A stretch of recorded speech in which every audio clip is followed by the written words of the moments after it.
Hi, everyone. Welcome to the Open Inquiry podcast. My name is Danylo Zubariev. So in today's first ever video episode of the podcast, I'm speaking with Rob Walker. Rob is a journalist covering design, technology, business, the arts, and other subjects. He writes the branded column for Fast Company and has contributed to the New York Times, Bloomberg Businessweek, The Atlantic, NewYorker.com, Design Observer, The Organist, and many others. He also wrote this beautiful book called The Art of Noticing, which is the focus of today's interview, and he has a newsletter by the same name. I'm a huge fan of Rob's, and he's been a major influence on my writing and thinking over the years. In fact, we first got in touch when I reached out to him asking for feedback on an article I was writing about how to maintain a positive mindset using some mindfulness techniques in the modern world. And he was gracious enough to give me feedback on that article, and it was enormously helpful. The article has since been separated into 3 smaller articles, which are all available on Medium or Substack. If you're interested, you can check those out in the show notes below. But in today's conversation, Rob and I broadly discuss the benefits of practicing creative attention to the present moment. We talk about why this matters more than ever in the modern attention economy, how focused attention is the foundation for originality and uniqueness, curiosity as an action rather than a trait, leveraging curiosity during challenging experiences, the difference between creative engagement and mindfulness, the empowerment of choosing where to direct your attention, and how attention influences our habits and actions, particularly in the age of AI. I loved this conversation. It was so interesting, and I hope you enjoy it as much as I did. Thank you.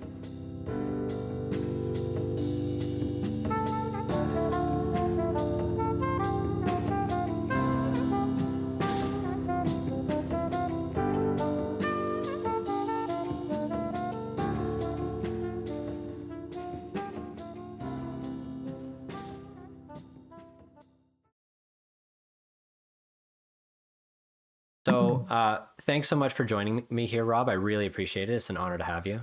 I'm happy to do it. Thank you. So you wrote this wonderful book about 5 years ago, the book, The Art of Noticing.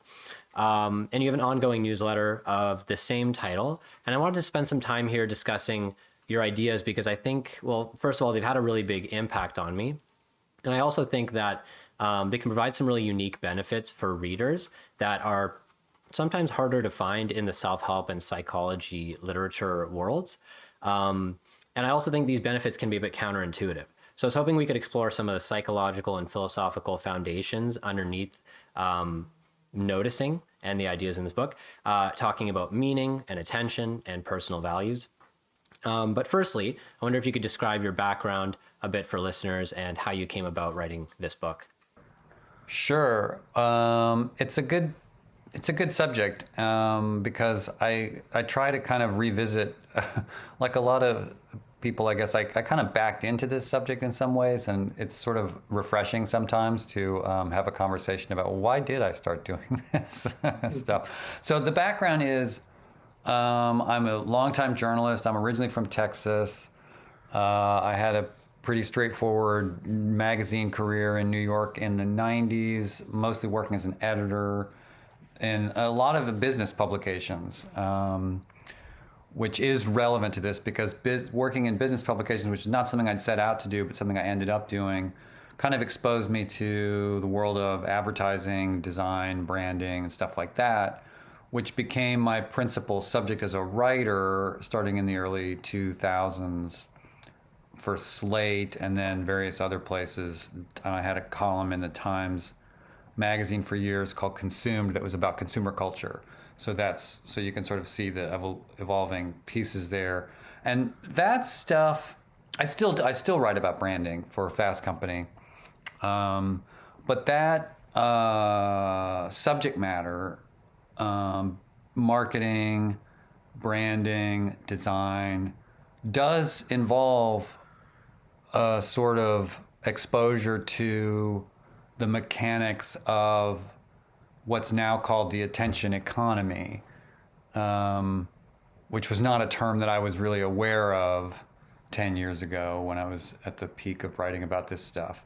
But that, I experienced and had an effect on me personally. So putting aside the work, these were changes going on in society that affected me, that there became more and more ways for me to be interrupted by the commercial persuasion machine in particular.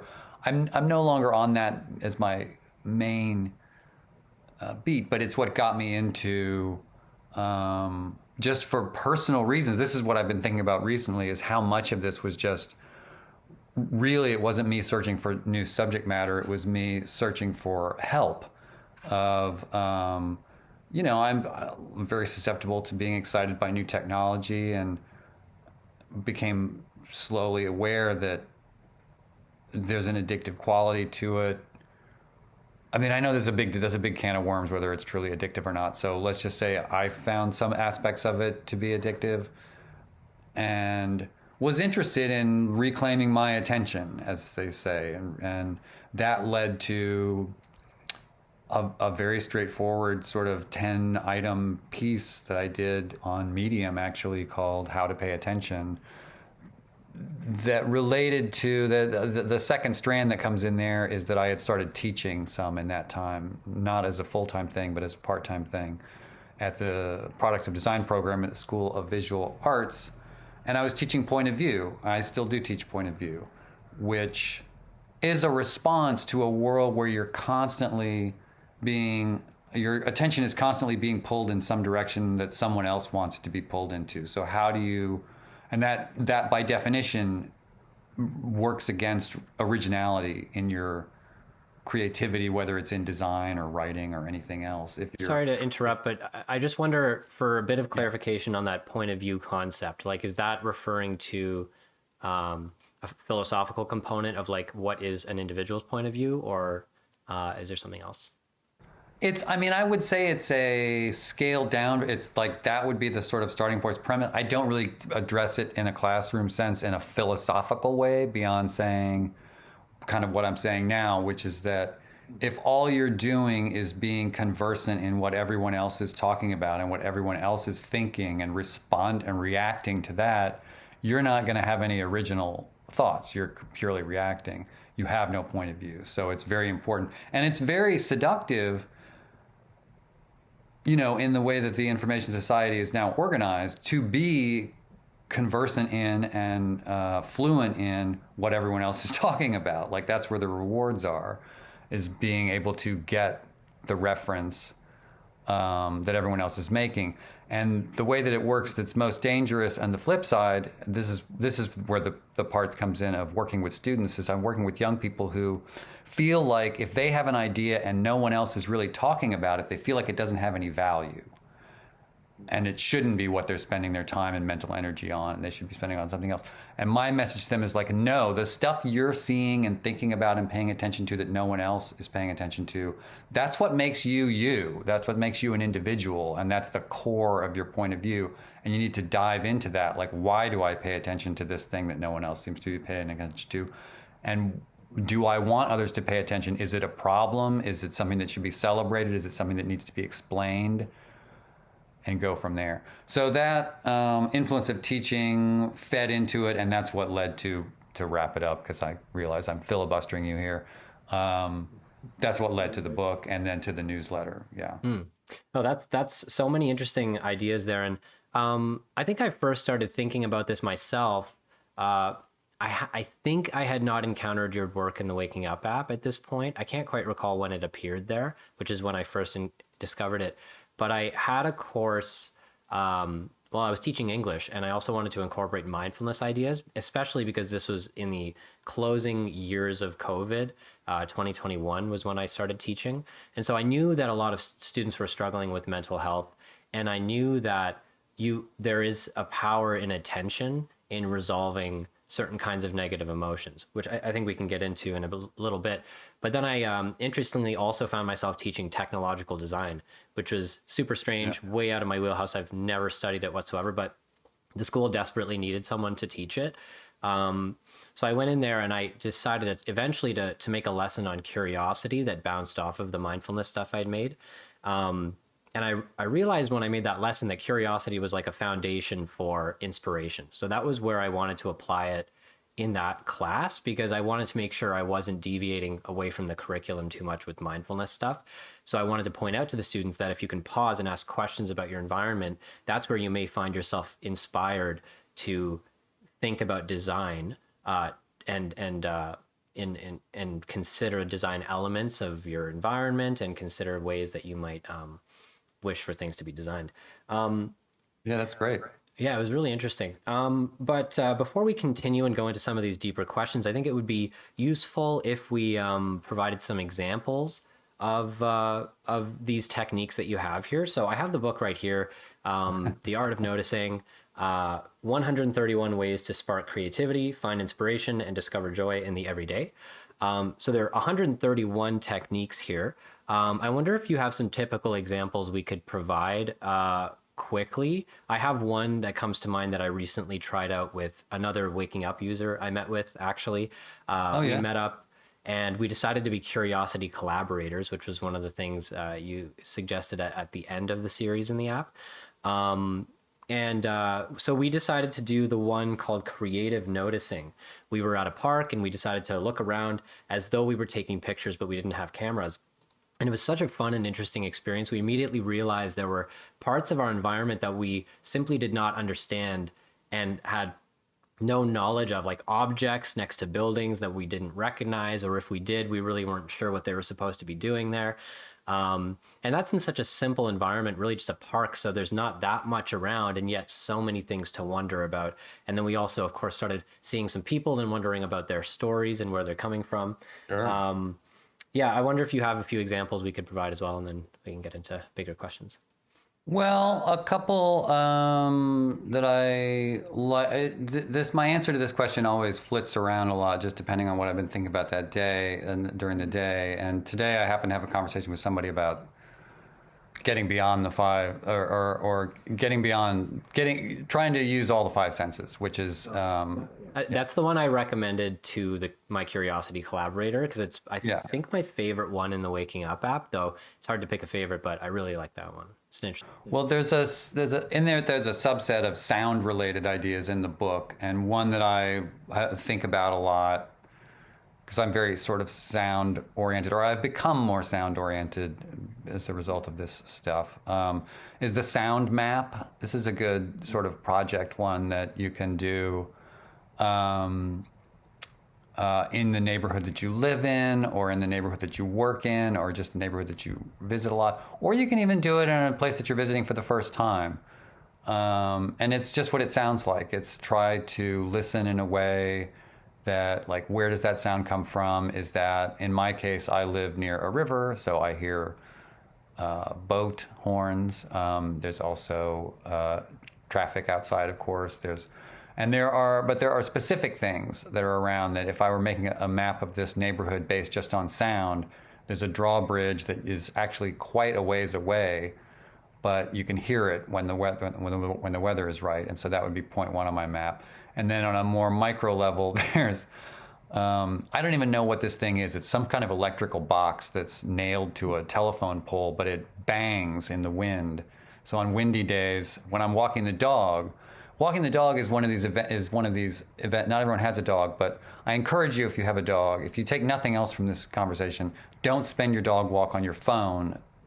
Lean into the fact that you are being repeatedly exposed to the same environment again and again, and make the most of that. And when you go out, try to hear something new every time. Try to smell something new every time.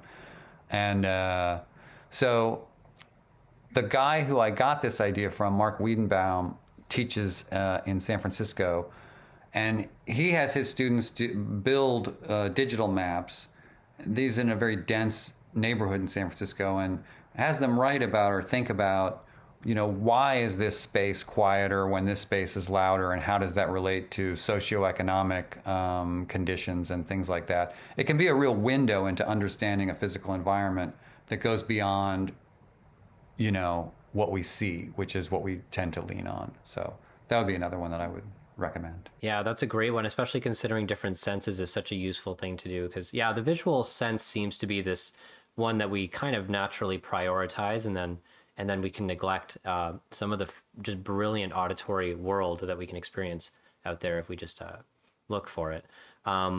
Just another example to provide to listeners. There's a recent article by the New York Times. I can't remember the author, but I guess they reached out to you, and the article is called "4 Ways to Trick Yourself into Taking a Walk," and I guess they drew on 4 techniques from your book or your newsletter. Yeah, both. Yeah. That's a good place to read about it as well. That'll be linked in the show notes.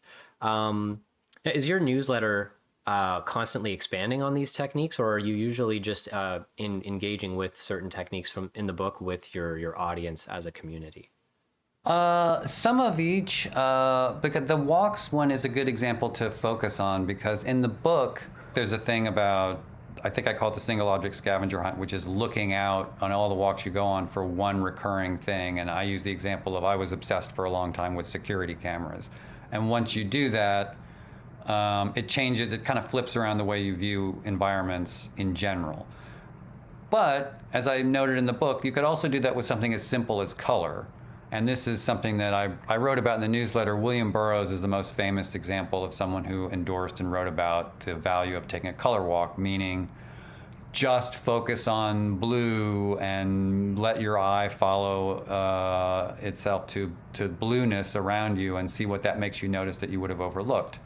That led to me riffing on the idea of pure color, meaning not worrying about the context of the color, but just trying to zero in on pure color itself. And I was taking pictures where you couldn't tell what it was a picture of, just the color.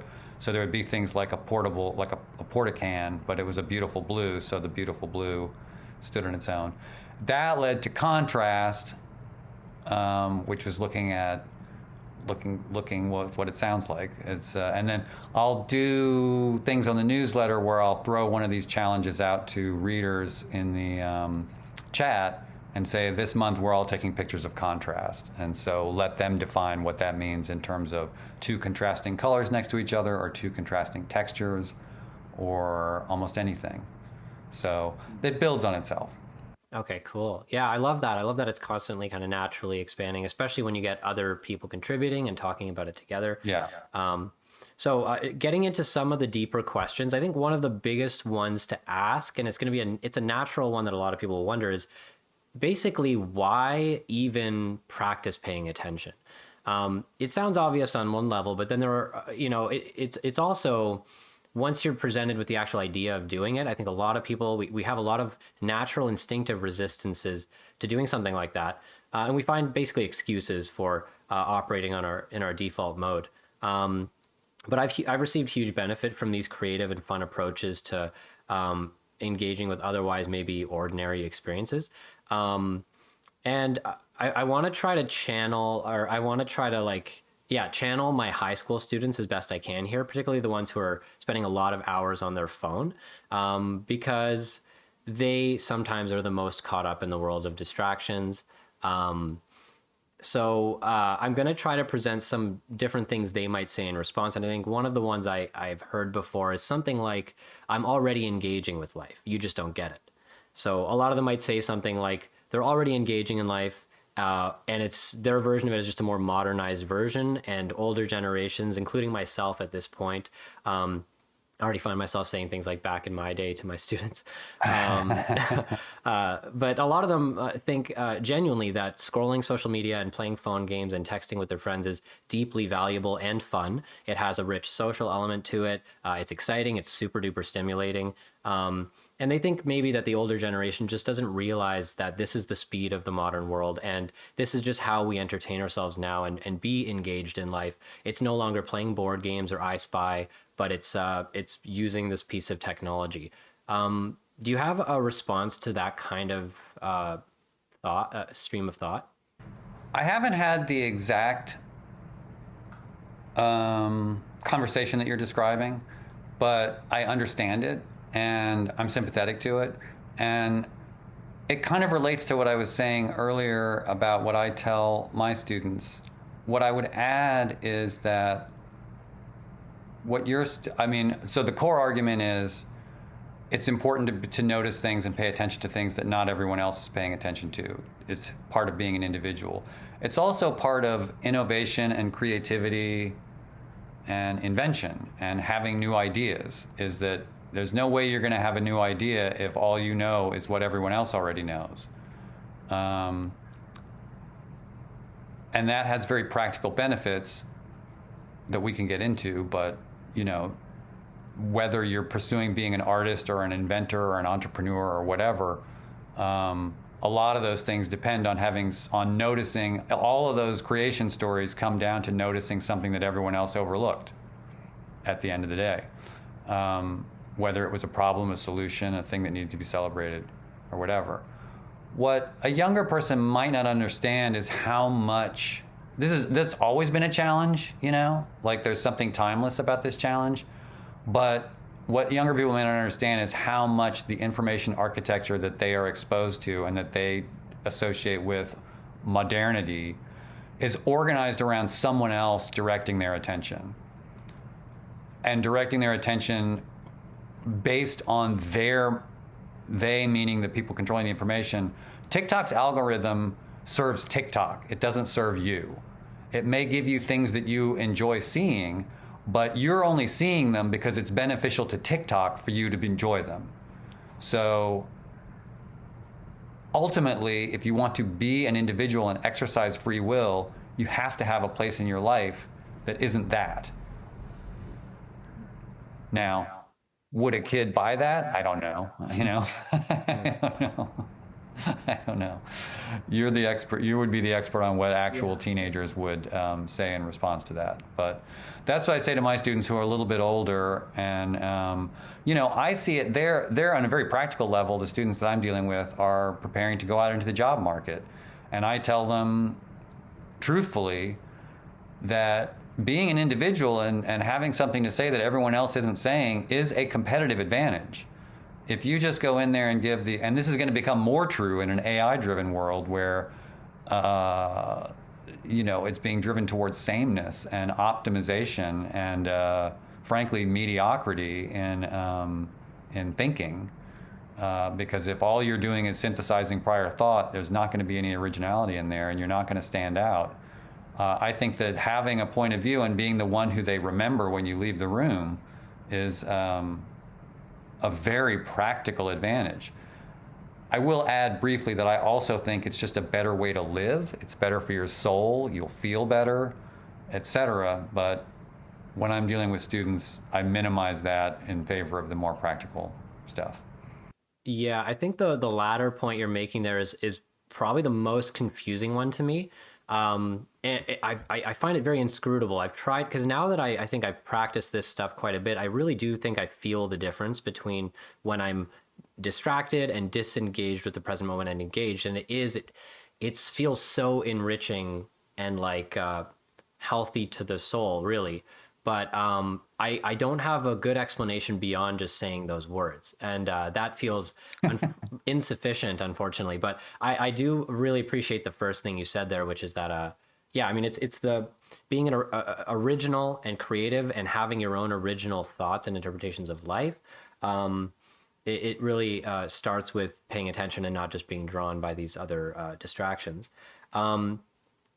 Yeah, I think I find it quite disheartening when I see my students drawn to their phones, and in certain classes where a teacher hasn't established any rules around that, it can be, I mean, it literally looks like just zombies are they disappear. It just feels like their engagement and excitement is essentially gone. But I don't want to be old fashioned, and I don't want to be prejudiced against phones.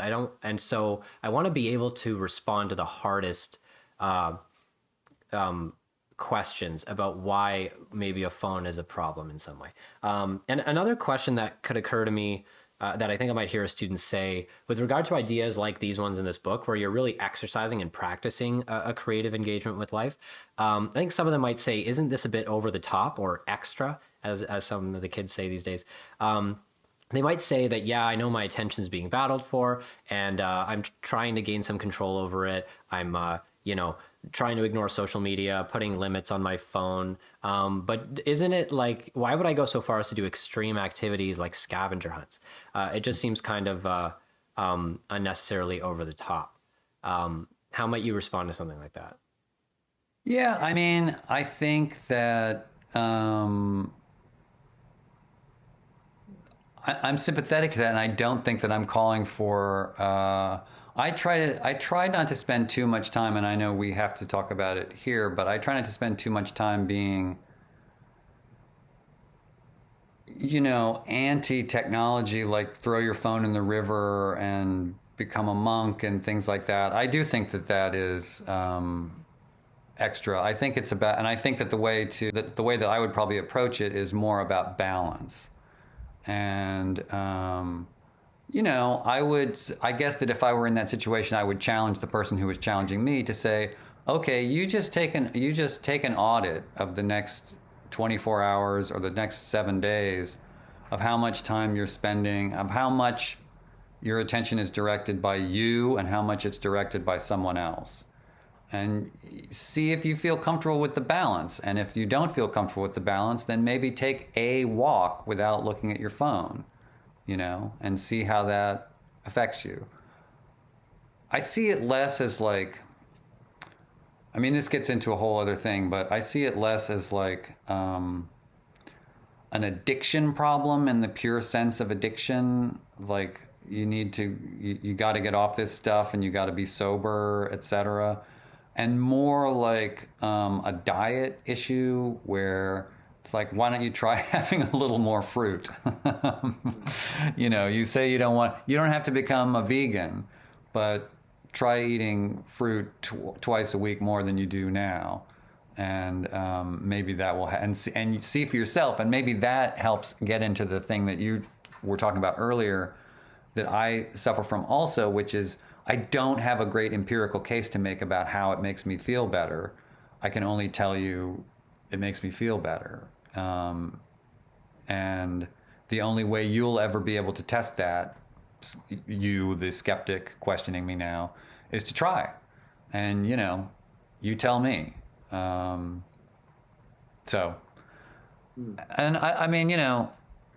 yeah, well, let's just leave it at that.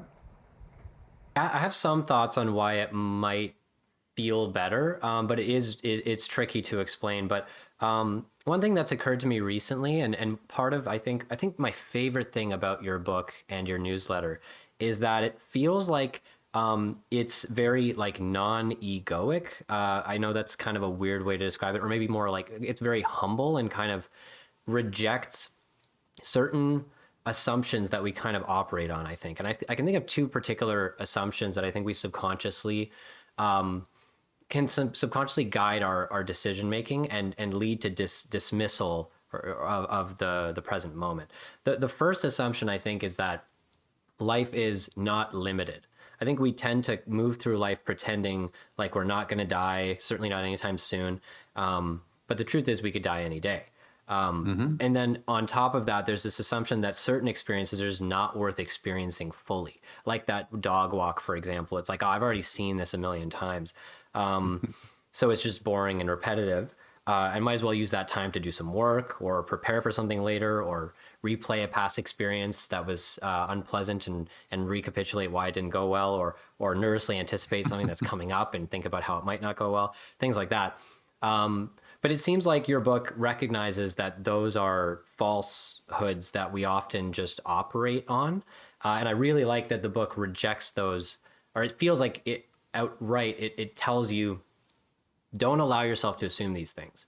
And then for me, the natural follow-up is to ask myself, well, why wouldn't I engage in this present moment and do something creative? Because I know my life is limited and this moment is precious. And it is worth experiencing. It's not just a repetition of what I've seen before. Do you have any thoughts on these kinds of assumptions that might be playing a role in the background in terms of why we might be disinterested in the present moment? Well, I think that the reason that we succumb to those kinds of, less productive attitudes is that it's so easy, and it's just incredibly easy. If you think about being in a situation where you're not receiving stimulus from someone else, let's say you're in a waiting room, you've got this phone that has a world of distraction on it. And this is where I do think that the technology thing becomes kind of problem. It's just easy, and it's easy to turn yourself over to someone else and let someone else drive your attention. And people really don't want to hear that because it makes them sound passive, like passive people, passive experiencers or non-experiencers of life. They're sort of saying like, well, instead of understanding this moment and experiencing this moment, I'll turn it over to someone else, or I'll, as you mentioned, I'll ruminate about I'll think about I'll hit refresh on something, looking for something, for the response that I'm anticipating from someone else, and et cetera, et cetera. And it's just a sort of easy default state. It's, I don't know, I'm sounding more negative than I usually do, but I do think that it's sort of less a question of like it being too much effort or whatever to try to be present in a moment that's not immediately rewarding you for being present. It's really not that much effort. And whatever that effort is, that's the effort that it takes to be a human being. So, we all have our moments. I mean, I definitely have moments when I am zoned out or not present, and all of that, because it is a struggle. And I don't think that that's something to shrink from. I think that that's something to confront and take advantage of those moments to sort of figure out, like, well, what is going on around me? Who are these situations? Why not be engaged? Yeah, and I think another crucial thing to point out, which is easy to not actually believe, I think, is that you can practice taking an interest in things and finding things interesting. And I think the more one practices, you can get quite a bit better at it. It's literally like a muscle that you would strengthen, and then your capacity for finding anything interesting just expands, and boredom is kind of a thing of the past. So I think for me, the simplest way to describe what's valuable here is that it's an extremely useful skill to have, to be able to find things interesting. Or maybe just we could call that curiosity. But I really love curiosity. I think it's one of my favorite emotions. And I actually have a lesson that I created with my students where we took some time like exploring curiosity. So first we discussed what it even means, like what is curiosity? And then we get quite a variety of answers, but I think arriving at something like a real interest in what is happening, wanting to understand the world better and being interested in it. And then we ask ourselves, how does curiosity feel? Which is that confusing thing I think you're getting at, which is that it is enriching for the soul. It feels good to be interested in the world around you in a more engaged way. I think generally it has a positive tone. So I asked the students, what kind of other emotions do you think are involved? And then I asked them, can you choose to be curious? Because I think there's a common assumption that curiosity is just sparked by whatever's interesting. If nothing interesting is around, why would you be curious? But I do think that you can absolutely choose to be curious. And so what I do then with the students is I take a moment to try to actually practice it. I say, choose a random object in the classroom and then list as many questions as you can about this object. And I try to emphasize here that the fundamental truth is you can ask infinitely more questions than you can answer about whatever that object is. In fact, it's like probably a tiny, tiny number of questions you could answer about it, and then just an enormous array of questions. And you can get better and better at asking questions about it. You can find cooler and more interesting ways to ask questions that actually is like it kind of has a snowball effect for your curiosity, because it's sort of it expands it because you ask something that intrigues yourself more, and then it has secondary questions. And I close with 3 final claims to this lesson, which is that curiosity instantly cures boredom. And I suggest to the students, all you have to do is just try it and you'll see it happen. Curiosity enables more peace and stability through difficult experiences, like especially emotionally challenging ones. And lastly, that curiosity is always available and you can always choose to do it. But I want to ask you if you think all of those are true, especially the second one. Have you found that cultivating noticing and creative engagement in the world has helped you during negative or challenging experiences in life? Yeah, I would say that's true. I want to sort of set this up a little bit with I do think about curiosity a lot, and I've written about it a little. I'm currently categorizing it a little bit as distinct from attention and noticing, and the way that I frame it or have framed it is with, but it's consistent with everything you're saying. So it's not, but I sort of. I've used the phrase the act of curiosity, so I'm interested in framing it as a thing that people do, not as just a trait that people have. Whether you define it as curiosity or as noticing or attention, a classic example is, I mean, this is like a technique used in combating anxiety and in addiction therapy, cravings.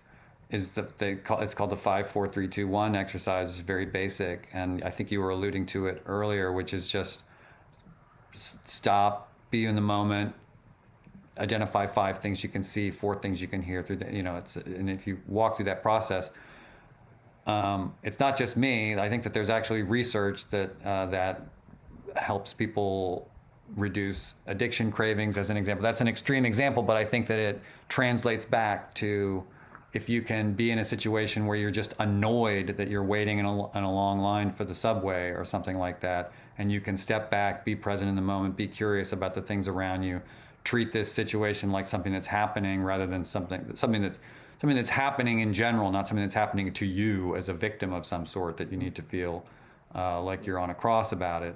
And yeah, I think that that's very just practical day-to-day helpful. It might not mean that you're going to come up with the idea for the iPod in that moment, but that's okay. There's a spectrum of payoffs to this kind of practice, and I think treating it as a practice, which I think you're alluding to also, is really important. That you can not only get better at it, and in some ways I don't even know what it means to get better at it, but you get more comfortable with it, where it becomes closer to a default state than you're spiking blood pressure, and it's better on multiple levels to have your natural state be one of kind of openness and awareness rather than rumination and simmering rage and annoyance at the unfairness of the world around you. Yeah, this came up in a podcast I did, my first interview with Allison Melia. She's a group therapist for cases of domestic abuse. And she mentioned that curiosity is key for in dealing with a disagreement with a partner. She said it's key for like relaxing the nervous system and tapping back into compassion and connecting with your partner. And I think that makes a lot of sense, especially in my experience. I find it's amazing how reliably bias comes into the picture during a disagreement, especially with a loved one.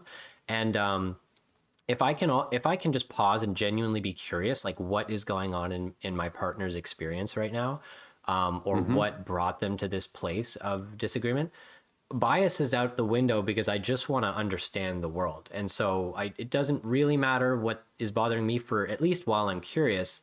And then I can even get curious about what's bothering me too, in a way that is more, instead of getting wrapped up and caught up in the thought streams of offense or whatever feeling I have, instead asking myself more objectively, like, what is bothering me and how did I get to a place where I'm feeling this way? And why does it feel like this? And all these other interesting questions about the emotional experience. Yeah, I agree. Yeah. Did you have any thoughts to add there? No, I think that, I mean, when you're talking about the relation to how, relating to a partner or just someone you're having an argument with, this gets at the connection between curiosity and attention and empathy, which empathy gets a lot of attention lately, but its roots are really in curiosity, of being authentically wanting to know. Like, I think in some cases empathy gets translated into something close to just a rhetorical strategy of trying to sort of outthink your opponent by inhabiting their point of view, which is kind of inauthentic in terms of actually understanding their point of view. You're just trying to sort of ape their point of view. But I've been thinking about that a lot. As I guess I started to say earlier, I do draw a distinction with curiosity, but that's because I'm focusing more on curiosity in the next year or so. I think there's a sort of project I'm getting going on where I'm very interested in exploring similar territory where we think I don't want to think of curiosity as a trait. I want to think of it as a kind of action that anyone can take at any time. That's awesome. I look forward to seeing what you write about that. So I have a couple of additional places I want to go here. What you were just referring to, I think, brings us to the idea of how this might connect to personal values.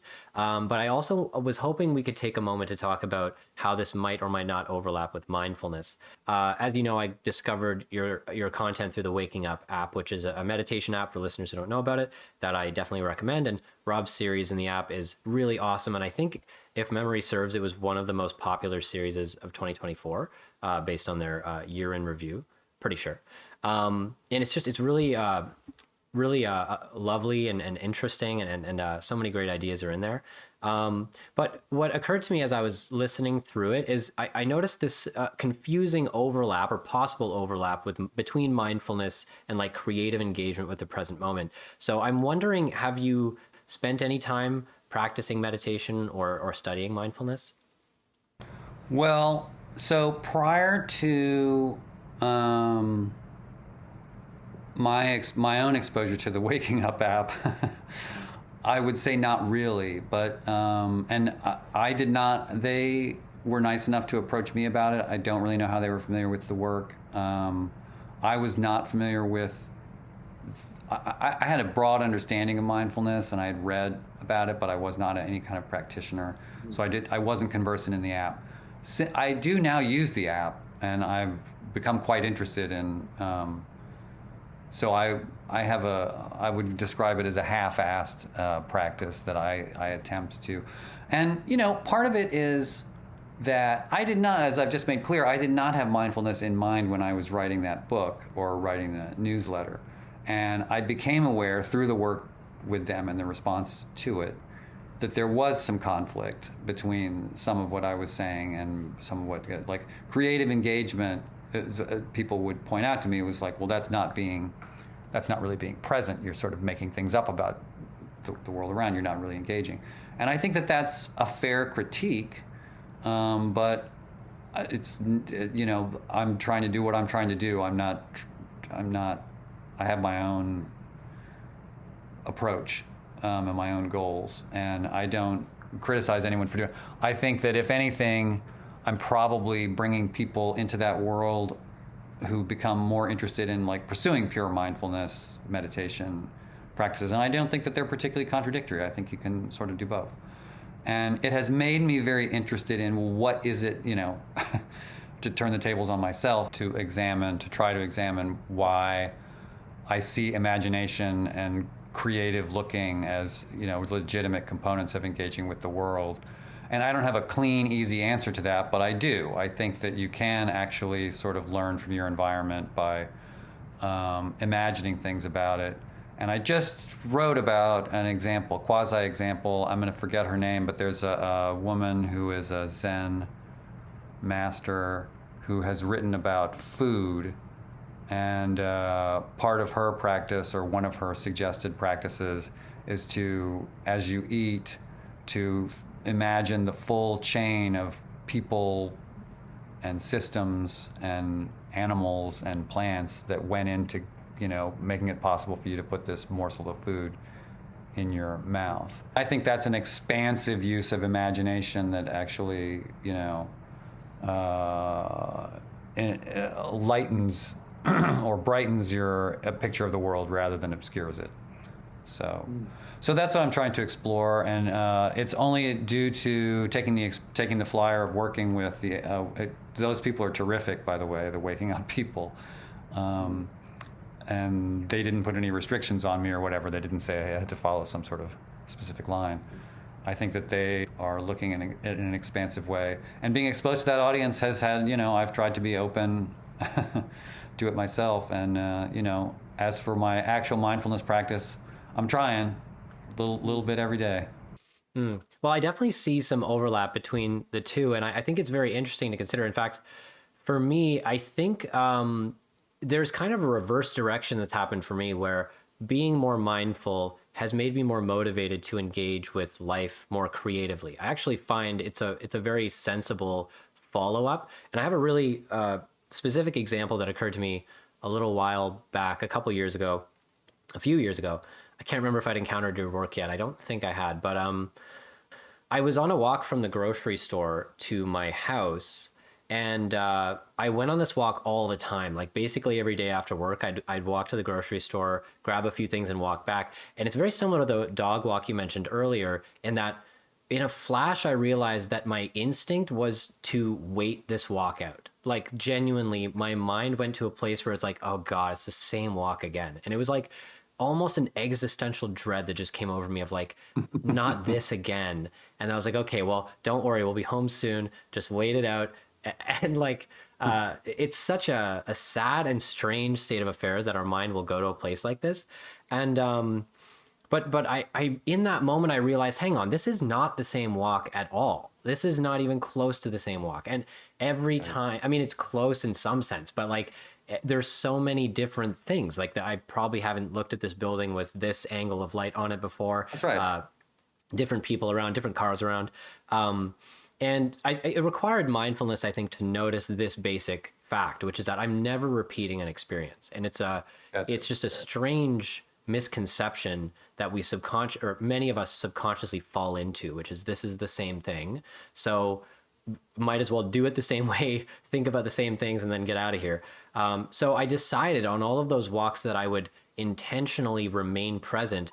And then since then, I've discovered your work, and your work is such an obvious and sensible way, I think, to counteract that natural default mode that we might fall into, because it gives me a set of tools to exercise or invoke in any given moment so that I'm genuinely being there for life instead of waiting it out ever.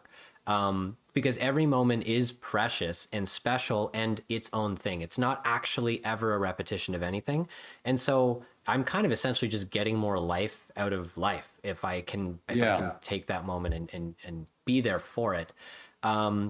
There's a way that I've started framing this where mindfulness can take me to creativity. And it's, I think, the difference between acceptance of the moment, appreciation of the moment, and being enthralled by the moment. And I think sometimes meditators are a little bit reluctant about getting excited about the present moment because it feels like you might fall into attachment to positivity, and you want to just accept, and it has to be okay for anything to be happening, including not feeling amazing. But at the same time, I think it's a very ethical choice to notice that I can practice being here and being enthralled in this moment. And just seems like a strange thing not to. So why would I remain passive just for the sake of accepting? I can instead accept this moment, which then makes me grateful for it. And then I'm appreciative of this moment. And then in that appreciation, I'm also interested in it. It's sort of this very natural flow into just essentially doing things from your book ultimately, because I think, why would I not do that? Because it guarantees I'm going to have an interesting experience, and I'm going to be better set up for the future when my mind might decide this is not worth being here for.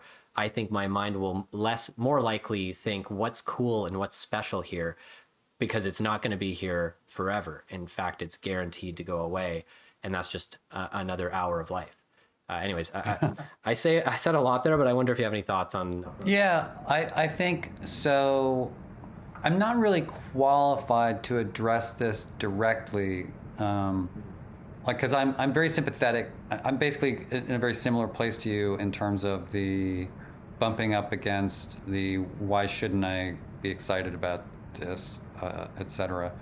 But rather than weigh in on that particular thing, I'll flip it around and say, I think whatever you're going to do with it, whether you, and because this is how I think about the noticing work in general, is that I do try very hard not to say like, this is just the first step to creativity. I do think it's the first step to creativity, but I don't want it to be reduced to this thing you just like check off on your report card of like, did I notice 3 things today, and leave it at that, and like, aha, now I've done that. And like the way people get attached to these various alleged rules of creativity. I don't want to treat it as just like something that's a check mark on the way to creativity, but I do think it's a precondition.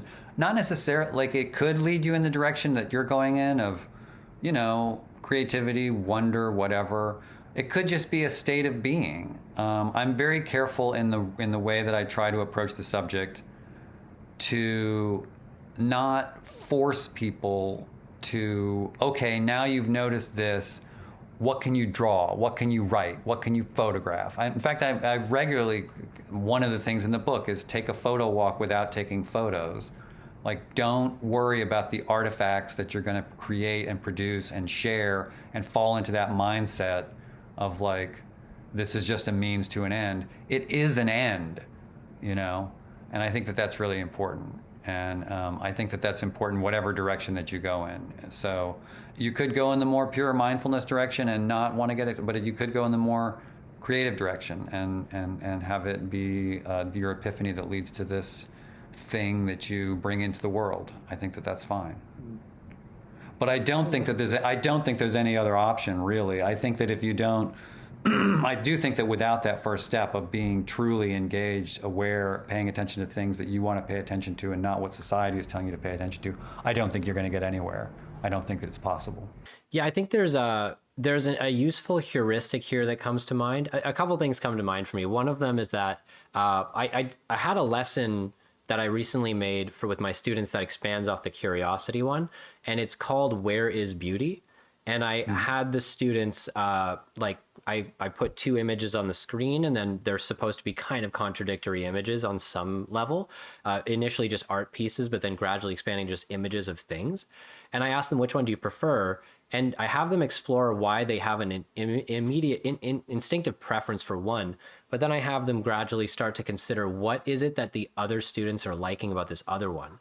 And I try to see if over this session they can actually genuinely enjoy and appreciate the other things more.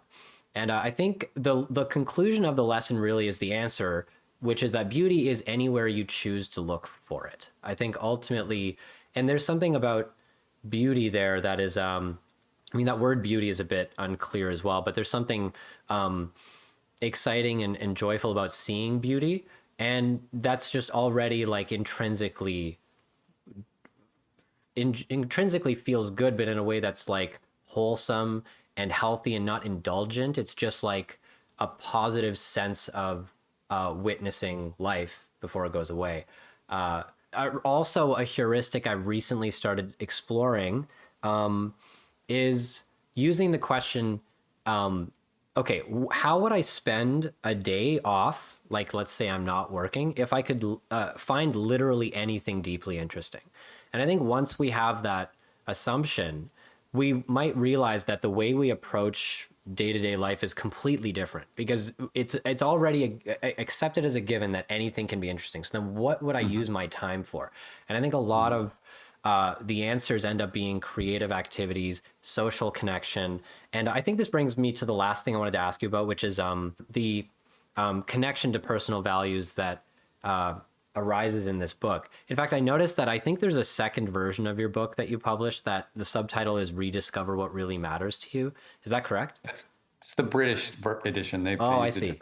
Okay. Well, I thought it was interesting that had that title, and I can see a possible overlap here, because as things become more interesting and one is not being drawn towards whatever other people are choosing for your attention by trying to draw your attention, we can kind of make better choices. But I wonder if you could expand on that a little bit. Like, how might doing these practical creative activities help a person reconnect with personal values of theirs? Well, it's going to relate to it's funny that you picked up on that. Not many people have that the British edition. And I was sort of interested in it too. And at first I was like, what? That's not right. But then I thought about it and it's like, well, it is kind of right. And it is right for the following, or can be right for the following reason. And it kind of relates to back where we started, which is that we do live in a society where someone else wants to define your values, influence you, persuade you, draw your attention, or whatever.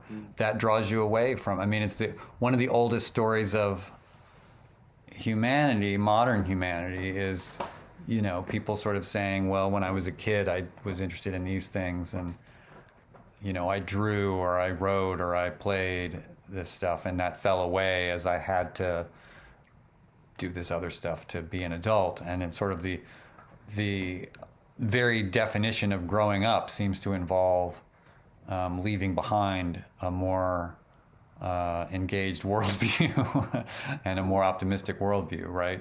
So that's where you're trying to rediscover something that's, you're not out looking for what someone else is telling you to look for, you're looking in yourself. And I do think that the book, it's a subtle thing, but the way the book is set up, and I have to credit my editor for it, is that the exercises begin very external and become more internal as you move through. And the last section is really kind of inward-looking stuff, and I think that that's really important. And I think that that connection is natural. That you, when you're truly seeing and experiencing the world, it helps you truly see and experience yourself. And that's why I say it's important to pay attention, but it's important to pay attention to what you're paying attention to, and to take it seriously. So, yeah, I think there might be a tacit assumption that we're making often in terms of how we use our attention, especially in the modern world. And I think it's a dangerous one. I think it's the assumption that if something is entertaining enough that it drew our attention, then it sort of earned our attention and actually is now what we want to be doing. right. In a way, I think we maybe trust our subconscious a bit too much on this front. And there's actually a huge difference between what the distracted default mind's values are versus our deeper values. Now, I'm wondering, is this do you think this is a really personal process where a person can figure out what their own values are? Or do you think there are certain fundamental values that most people, if not all, are neglecting when they fall into the default mode of like scrolling their phone or whatever distraction is coming up? Well, I don't know about that. I do think it is an individual thing, but I think that, I guess the way that I would frame it is that I feel like there has to be some individual choice and will going on there to I think that the default mode is to just go in the direction that the tides are pushing you. And in this case, the tides are partly algorithms and all this. And you can sort of, like, the really dangerous attitude right now, I think, is to just sort of throw up your hands and say, like, well, the algorithms are flattening culture and there's nothing we can do about it. There is absolutely something you can do about it. You can live your life differently, and that starts and ends with you. And if your cultural intake is being overly guided by algorithms, your mental intake is being overly guided by algorithms, that's on you. Yes, there are big businesses built around it, but we either have free will or we don't. And I sort of am a staunch believer, despite very good arguments against us having free will. I've heard them all. I'm sort of being flippant, but there are obviously, I'm just signaling that I'm aware that there are actually arguments that we don't have free will. Putting that aside, let's just operate on faith that we have some choice in the mental life that we choose to live. And you can choose to live that actively or passively. And if you're living it passively and letting the algorithm fill in the blanks, if TikTok or Instagram is showing you something that you're like, I'm not interested in this, then you should stop looking at it and think about something else. That doesn't mean that I think that technology is evil or that it's making you an addict. It's just a very straightforward proposition that you do have some agency in your life. Take it. Yeah, absolutely. It's a very empowering stance to have. It can be frightening and daunting because it can be so difficult to resist the technologies. But once one does it, it can feel incredibly empowering, I think, to recognize that you can genuinely choose what to pay attention to. You can choose to be curious. You can decide that someone who wants to take your attention, or a corporation that wants to, or an app that wants to, or an AI that wants to, actually, it doesn't truly have your attention. It doesn't own it. And you have this capacity to make choices. I guess the last thing I would want to ask you about, and we can close on this perhaps, is I wonder, have you found that your own general decision making in life has changed as you've explored noticing and the art of noticing and creative engagement more and more? Do you find that in general you approach daily life, regardless of whether you're actually doing these exercises in a given moment, in different ways? Yeah, I mean, there are two sort of quick but obvious ways that are related. I'm trying to decide which one to start with. One is that I think as a result of, thinking about this stuff all the time and writing about it and thinking about it in my own life, I am much quicker to appreciate moments of, I hate to use the word awe, but, moments of interest, engagement, zeroing in on the moment, like many versions of that 5, 4, 3, 2, 1 exercise where there's just moments of clarity, of appreciating the rain or a bird or something like this, which sounds a little corny, but it connects to the second thing, which is that I think that my mental frame is much more calm and reasonable than it was even 5 years ago when I started when this project sort of took off. I don't know how to quantify that. I just know that I'm less quick to temper in certain situations, etc. And I feel like it's given clarity to the work that I'm doing. I mean, when I started this project, it's weird to use this project as an example of itself, basically, but when I started, I did not necessarily think that this is something I would still be thinking about 5 years down the road. And I find that I'm not only thinking about it, I want to keep thinking about it. So it's been very productive for me creatively and professionally in a practical way. And it's not something that I'm gritting my teeth to do. I have a long list of topics that I want to address in the newsletter. You know what I mean? I'm not sort of like, oh God, I gotta crank out another. Like I feel good about it. So it's certainly been good for me. And it has connected me with fellow travelers who I know it's good for as well, and I should give more credit in this conversation to how much readers responding to the newsletter have influenced my thinking and interests over the years, including the response to the waking up stuff, because I have gotten some new readers from that and who have been both encouraging and challenging in good ways to my thinking, and I really value that. That's beautiful. It's such an important thing that you're doing. So it's really awesome that you're continuing with it. I think it's just one of the fundamental battles of the modern world, and it's something that it appears to be is going to be ever more important, especially in the age of AI coming into and just becoming so much better at figuring out what we want to be spending our time and attention on. You said you can't, it's hard to quantify what you said, but I think closing out with a quote here from your book is useful. You quoted William James, who said, "Our life experience will equal what we have paid attention to, whether by choice or by default." And I think you said, this is a quote, it might be hard for me to find quickly, but you said something like having more nows.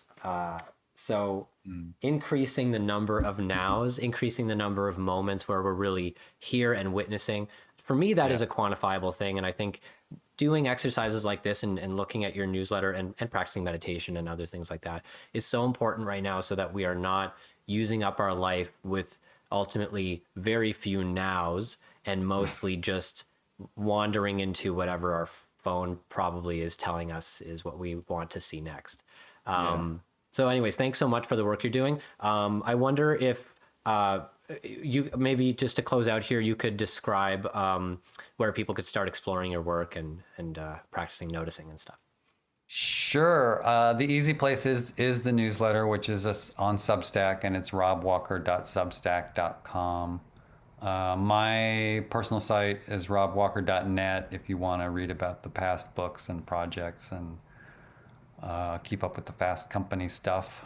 But the newsletter comes out once every other week. There's a pay version that comes out more frequently, but so it is an interesting line to walk, trying to do a newsletter about being engaged and not succumbing to other people's attention when you're interrupting them twice a month to, but I try to be very respectful with people's time is what I'm trying to say. It's funny you say that because I recently got Substack and then I've had to make the very real choice of how much do I want this notifying me, because it's probably notifying me a bit too much right now, and it's becoming a distraction in itself. Yeah. And yet following you on there has been entirely beneficial for me. So it's a tough call sometimes with that kind of thing.